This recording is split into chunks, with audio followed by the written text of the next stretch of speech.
Alright, let's dive in. Quand je pense à l'histoire de l'Afrique, un mot me vient vraiment à l'esprit, continuité.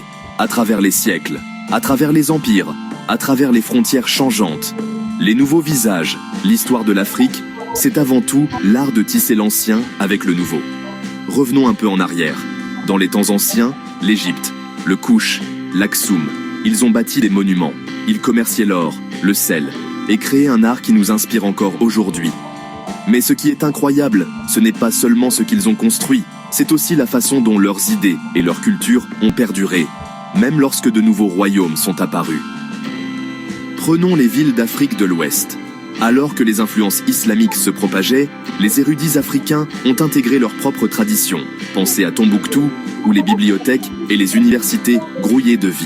La musique, la langue, la foi, se sont toutes mélangées, gardant les racines locales vivantes tout en accueillant la nouveauté. Puis sont venus les temps difficiles, la colonisation, l'exploitation, la lutte. Mais même lorsque des forces extérieures ont tenté d'effacer les cultures africaines, les gens ont trouvé des moyens de s'accrocher. Les chants, les histoires, les traditions familiales sont devenus des bouées de sauvetage, des moyens de se souvenir de qui ils étaient et de le transmettre. Et lorsque l'indépendance a balayé le continent au XXe siècle, quelque chose d'incroyable s'est produit. L'ancien et le nouveau se sont réunis une fois de plus.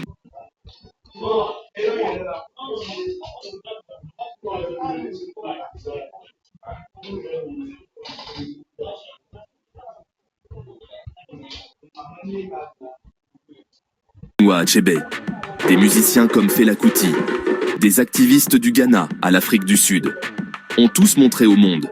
On peut honorer le passé et créer quelque chose d'audacieux et d'original en même temps.